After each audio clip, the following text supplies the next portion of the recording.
네, 마가복음 1장 29절부터 39절까지입니다. 회당에서 예수님 나오셔서 야고보와 요한과 함께 시몬과 안드레의 집에 가셨습니다. 시몬과 안드레의 집이 원래 베세다인데 지금 여기는 가버나움이죠. 가버나움으로 이사를 한 것 같아요. 그리고 시몬의 장모가 열병으로 누워 있었습니다. 사람들이 곧 그 여자에 대하여 예수께 여짜온데 나아가서 그 손을 잡아 일으키시니 열병이 떠나고 여자가 그들에게 수종되니라. 시몬 베드로에게 장모님 있었다는 걸 알 수가 있죠. 시몬 안드레의 집에 들어갔더니 그 시몬 베드로의 장모가 열병으로 누워 있었습니다. 그러니까 이 집에 그 들어갔었던 이유가 한 두 가지 정도 있었다고 좀 유추해 볼 수가 있는데, 일단은 예수님이 제자들과 함께 시몬 베드로의 집에 들어가셨을 때는 예수님께서 제자들을 따로 가르치시려고 들어가셨던 목적이 분명히 있었을 겁니다. 왜냐하면 예수님께서 공생의 기간 동안 뭐 보여주시는 사역의 패턴이 이제 그 광장이나 이런 넓은 데서, 회당이나 이런 데서 사람들에게 복음을 전하시고, 꼭 항상 제자들을 따로 데리시고 집에 들어가시거나 어디 따로 데리고 가셔서 제자들을 따로 가르쳐 주셨거든요. 그래서 지금도 그런 패턴대로 회당에서 가르치시고 제자들을 따로 데리고 베드로의 집에 가서 따로 가르치시려고 베드로의 집에 가셨던 것 같아요. 그런데 또 한 가지 목적이 있었죠. 그거는 이제 베드로의 목적이었던 것 같아요. 예수님을 집에 모셔서 우리 장모의 열병을 고쳐달라고 해야 되겠다. 베드로가 그런 생각이 있어서 또 자기 집으로 모셨던 것 같습니다. 시몬의 장모가 열병으로 누워 있는데, 이 열병은 유대인들의 말로는 그 뼛속의 불이라고 했대요. 그만큼 이제 열이 많이 나고 그런 심각한 병이었다고 합니다. 그러니까 지역의 풍토병이라고 보고 있어요. 그리고 이 병을 앓은 지 그래도 좀 오래된 것 같습니다. 그래서 누웠는지라라고 얘기할 때 그 헬라어 시제가 미완료 과거형으로 쓰여서 지속되었다는 걸 보여주거든요. 그러니까 사실 이제 굉장히 심각한 상태에 있었다는 것을 알 수가 있습니다. 예수님께서 치료해 주셨어요. 그래서 나아가서 그 손을 잡아 일으키시니 열병이 떠나고 여자가 그들에게 수종드니라. 바로 치료해 주셨습니다. 예수님의 치유는 바로 즉각적이었고, 어, 이게 그 사람의 어떤 질병만 고쳐주시는 게 아니고, 어떤 그 여자가 그 완전히 그 수종되느라, 그러니까 이 집에 이제 베드로의 집에 많은 사람들이 와서 이제 예수님께 병을 고쳐달라고 그렇게 얘기를 하잖아요.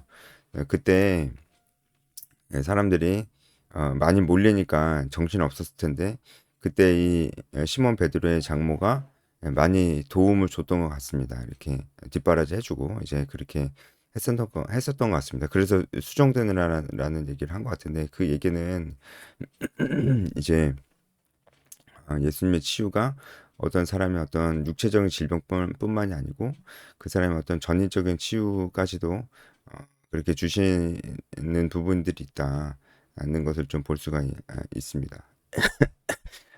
우리가 이제 신학적으로도 예수님께서 공생의 기간 동안 귀신을 내쫓으시고 질병을 많이 고쳐주신 이유가 단순히 그냥 기적만 보여주신 게 아니고 의미가 있어요. 메시지가 있어요. 왜냐면은 병이라는 것 자체가 죄와 함께 들어왔잖아요. 하나님께서 이 땅을 처음 만드실 때는 이제 질병이 없었잖아요. 그런데 죄와 함께 질병이 이 땅에 들어왔습니다. 그러니까 죄와 질병은 연관이 많아요. 근데 예수님께서 이 질병을 치유하시는 사역들을 많이 하셨다는 것은 죄와 연관이 안 될 수가 없습니다. 결국 그것은 예수님께서 이 땅의 모든 죄를 사하시러 죄의 권세를 무너뜨리러 오셨다는 것을 보여주는 거예요. 질병을 치유하신 사역, 치유 사역은 예수님이 이 땅에 오신 이유가 어, 죄를 사해 주시러 오셨다는 그 사건, 그것과 관련이 아주 깊습니다. 그래서 예수님께서 중풍병자를 고치실 때도 고치시면서 예수님께서 죄사함의 권세가 있다는 것을 사람들에게 보여주시려고 했죠. 이제 그래서 우리가 이 질병 치유는 예수님의 제삼의 능력과 연관이 있다는 것으로 같이 그렇게 봐야 됩니다. 예수님이 그리스도고 메시아고 예수님으로 인해서 예수님 믿음으로 말미암아 이제는 우리가 완전히 죄 용서함을 받을 수 있는 그런 시대가 도래했다는 것을 보여주고 있어요. 그래서 지금의 질병 치유하고는 좀 다릅니다. 지금의 질병 치유는 예수님이 어, 그, 그 예수님이 메시아심을 보여줄 필요가 없어요. 왜냐하면 지금은 기록된 성경 말씀이 있기 때문에 예수님이 메시아이심을 이 기적을 통해서 나타내 줄 필요가 없어요. 그래서 지금의 질병 치유는 그런 좀 그 의미가 다릅니다. 그래서 지금은 우리 주변에 이런 치유의 역사가 많이 일어나지 않잖아요. 그게 문제가 있습니까? 전혀 문제가 없어요. 질병 치유의 역사가 많이 일어나지 않는다고 해도 전혀 문제가 없습니다. 왜냐하면 지금도 치유 역사가 일어날 수는 있지만 치유 역사가 일어나는 것은 어, 하나님의 은혜고 그것이 어떤 죄사함의 권세가 예수님께 있다는 것을 보여주는 역할을 하고 있지 않아요. 물론 지금도 성경 말씀을 전혀 접할 수 없는 그런 지역이나 그런 나라나 민족 가운데서는 그런 의미를 담고 있기도 합니다. 그래서 그런 데서는 이런 기적적인 역사가 많이 일어나기도 해요. 근데 우리나라는 아니죠. 우리나라는 맘만 먹으면 언제든지 성경을 볼 수 있기 때문에 우리나라에서 질병 이런 치유 사역, 치유 사역에 너무 큰 의미를 부여하는 것은 좀 문제가 있다. 이렇게 좀 말씀드릴 수 있습니다. 어쨌든 예수님의 치유로 인해서 베드로의 장모는 질병만 치유받았을 뿐만이 아니고 사람이 변했죠. 원래 이런 사람이었을 수도 있지만 어쨌든 그 이후에 정말 예수님의 사역을 돕는 이런 모습들을 보면서 예수님의 질병 치유가 단순히 육체적인 치유뿐만이 아니고 그 사람의 전인적인 치유를 가지고 왔다는 것도 좀 알 수가 있습니다. 32절에 보면 점으로 해질 때 그 지역에 있는 모든 병자와 귀신 들린 사람들이 예수님께 왔습니다. 왜 해질 때 왔냐면은 안식일이었거든요.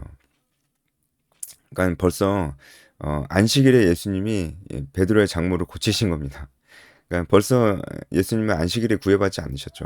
근데 사람들은 어쨌든 유대인들은 안식일에 뭘 하면 안 됐기 때문에 이 병자들이 소문을 듣고도 기다렸을 거예요. 기다리다가 해가 지니까, 그러니까 안식일이 끝나니까 베드로의 집으로 몰려든 겁니다. 예수님, 우리도 치료해 주세요. 귀신 들렸는데 내쫓아 주세요. 이렇게 몰려든 겁니다.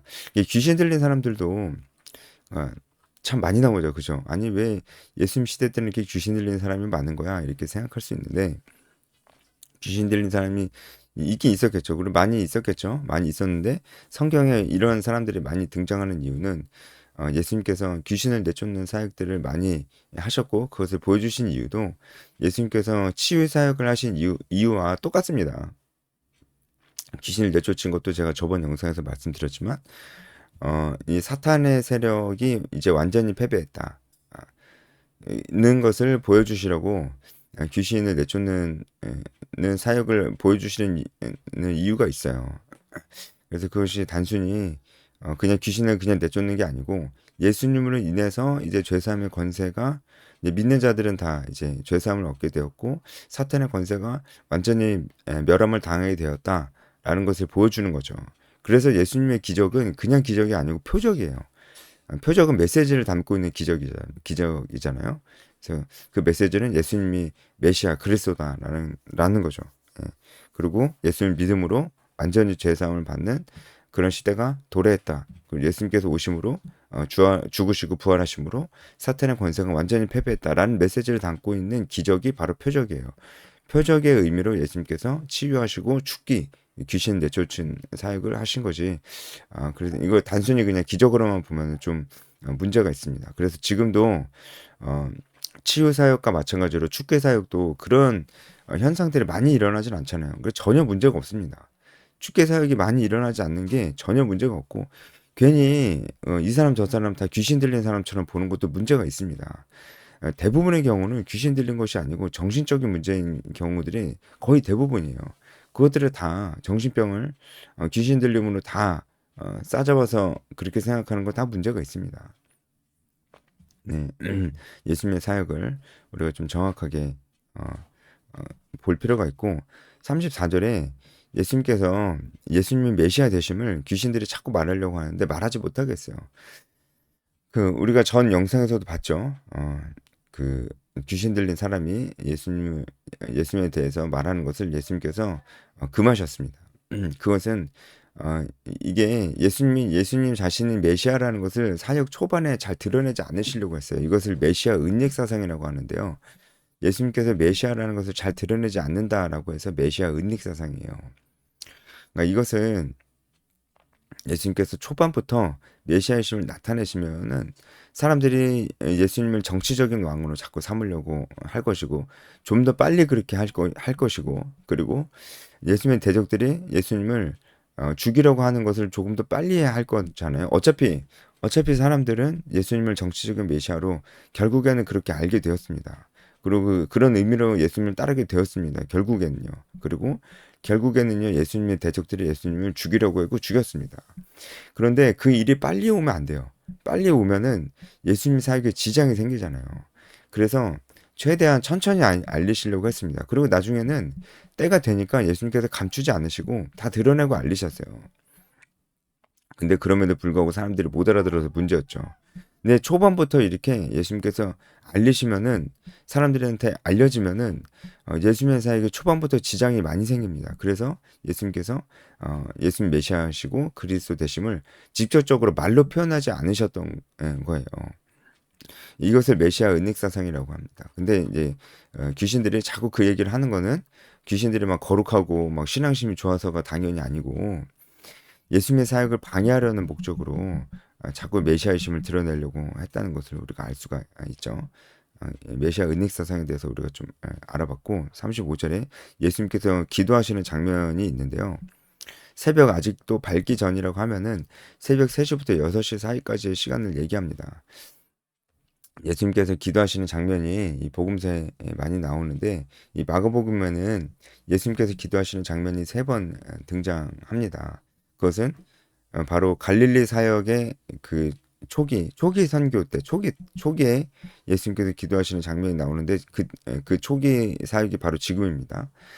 갈릴리 사역의 초기에 예수님께서 기도하시는 장면이 나오고 나중에 그 갈릴리 사역의 중간기 때도 기도하시는 장면이 나오고 마지막 말기 때에도 기도하시는 장면이 나옵니다. 그러니까 초기, 중기, 말기 다 기도하시는 장면이 나옵니다. 예수님께서 큰 일을 행하시기에 앞서서 항상 기도하셨던 것을 볼 수가 있어요.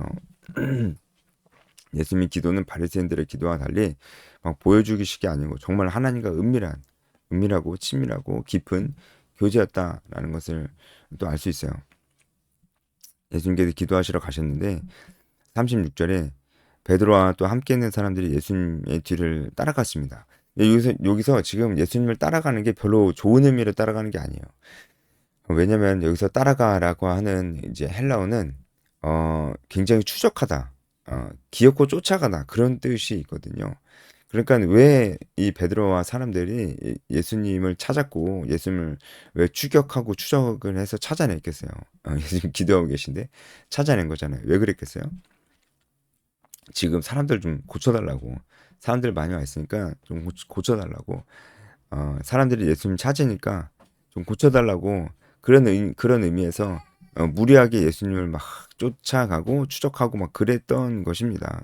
그러니까 이거는 예수님이 왜 그들을 고쳐주시는지 예수님의 사역이 무엇인지를 정확하게 이해하지 못하고 그냥 사람들이 예수님을 원하니까 예수님이 그 사람들 원하는 대로 좀 해주셔야 되는 거 아닌가요? 이런 생각을 하고 있었던 것입니다. 결국 그래서 이제 예수님의 기도를 방해하는 뭐 그런 결과가 온 것인데 그러니까 잘 몰라서 그렇습니다. 베드로도 잘 모르고 예수님이 왜 오셨는지 잘 모르니까 무조건 그들을 좀 도와주셔야 되는 거 아닌가 이런 의미로 이제 예수님을 따라간 거예요. 귀찮게. 그래서 예수님께서 그들에게 예수님께서 이 땅에 왜 오셨는지에 대해서 말씀을 해주신 거예요. 왜 오셨냐면은 복음을 전하러 오셨습니다. 우리가 다른 가까운 마을들로 가자. 거기서도 전도하리니 내가 이를 위하여 왔노라. 그러니까 복음을 전하러 오셨다고 그 목적에 대해서 분명히 말씀해 주시는 거예요. 그냥 사람들 좋게 해주려고 온 게 아니고 복음을 전하러 온 것이다. 그 사람들 내가 그냥 고쳐주려고 온 게 아니다. 그 사람들 고쳐주려고 온 게 아니다라는 것을 얘기하시는 거예요. 사역의 우선순위에 대해서 얘기하시는 거예요.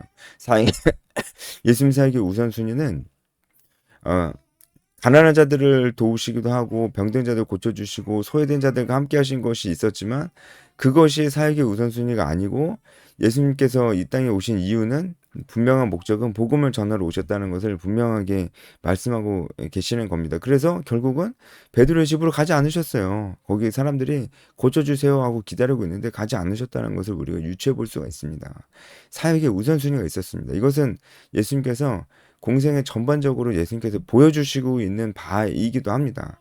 예수님께서는 정말로 복음을 전하는데 최우선순위를 두셨어요. 그리고 이 복음이 예수님이 부활 승천하시고 이 땅에 있지 아니하실 때에도 계속적으로 전수해 나가게 되는 것도 예수님께서 사역의 우선순위를 두고 있었습니다. 그러니까 복음이 이후에도 예수님 부활 승천 이후에도 복음이 계속적으로 전 세계에 퍼져 나가야 됩니다. 그것을 위해서 예수님께서 하신 일이 제자를 삼으신 일이었습니다. 그것을 위해서 예수님이 하신 일이 제자들을 그냥 데리고만 다니신 것이 아니고 그들을 훈련시키신 겁니다. 왜냐하면 예수님께서 없을 때도 제자들이 해야 되잖아요. 그리고 예수님께서 하셨던 일들이 그들에게 재생산을 부탁하신 일입니다. 이것이 다 예수님께서 복음을 전하는 사역과 다 관련이 돼 있는 일이었어요. 그리고 이 사역에 예수님께서 모든 사역의 최우선의 우선순위를 두신 일이 바로 이 복음을 전하시고 복음 전환과 관련된 제자 삼는 일을 하셨다는 것입니다. 그러니까 실제로 그래요. 예수님이 병자들의 집을 가가호호 방문하시면서 가난한 자들을 직접 찾아가시면서 도와주신 거 봤어요? 그런 적이 없습니다. 귀신 들린 자들의 집을 찾아다니시면서 내쫓아 주신 거 봤어요? 그런 거 없습니다. 다 그들이 찾아왔죠. 예수님께서 찾아가지 않으셨어요. 그것은 그들을 사랑하지 않아서가 아니고 예수님의 사역에 우선순위가 있었다는 것을 보여줍니다. 하지만 예수님이 제자들은 찾아가셨어요. 예수님께서 제자들이 오시길 기다리지 않으셨어요. 예수님께서 제자들은 직접 찾아가셔서 도전하셨어요. 이것은 예수님의 사역의 우선순위가 분명히 제자들에게 있었다는 것을 알 수가 있고 왜 사역의 우선순위를 제자들에게 두셨냐. 그것은 예수님께서 지금 38절에 말씀하시듯이 복음을 전하는 것이 가장 사역의 우선순위에 있었기 때문에 그랬습니다. 그러니까 이것은 우리에게도 얘기해 주는 게 결국엔 우리가 이 세상에서 한 손엔 복음 들고 한 손에는 사랑을 들고 가야 돼요. 그런데 더 중요한 건 있어요. 사랑입니까? 아니면 복음입니까? 결국에는 더 중요한 것은 복음이에요. 약한 자를 돕는 것이 사랑을 전하는 일입니다. 이거 아주 중요해요. 하지만 그것보다 더 중요한 건 복음이다. 복음을 전하는 거다. 라는 것을 우리가 알 수가 있습니다. 그래서 결국 우리가 이 땅에서 해야 될 일이 무엇이 가장 중요하냐라고 했을 때 복음을 전하는 것 그리고 제자를 삼는 것이 가장 중요합니다. 뭐 회사에서 좋은 사람이 돼야 될 거다. 난 회사에서 좋은 사람이 돼서 그러면 사람들이 예수님을 알지 교회에 대한 좋은 이미지를 갖게 되지 않겠냐. 이런 막연한 얘기 좀 하지 말라고요. 내가 좋은 사람이 되는 게 뭔데요? 좋은 사람이 되는 게 뭔데요? 어떻게 해야 좋은 사람이 될 건데요? 어떻게 해야 좋은 사람이라고 할 수가 있는데요? 여러분이 생각하는 좋은 사람이 되면은 다른 사람이 여러분을 좋은 사람으로 생각합니까? 좋은 사람이라는 기준은 사람마다 다르기 때문에 꼭 그러란 보장이 없습니다. 그리고 너무나 막연해요. 내가 좋은 사람이 되면 사람들이 예수님 믿습니까? 교회에 대한 좋은 이미지가 생기는 측면이 있기는 하겠죠. 그런데 그렇다고 다 그렇게 생각합니까? 그렇지도 않아요. 별 생각 없는 사람들이 대부분입니다. 내가 좋은 사람이 돼도 별 생각이 없는 사람들이 대부분이에요. 심지어 그 사람들이 예수님 믿습니까? 알아서 믿는 사람이 어디 있어요? 그러니까 우리는 복음을 직접 전해야 됩니다. 전도자의 삶을 살아야 돼요. 근데 이게 어렵지 않아요. 네, 어렵지 않습니다. 네, 이 얘기는 다음에 더 자세히 나누겠습니다. 오늘 여기까지 하겠습니다.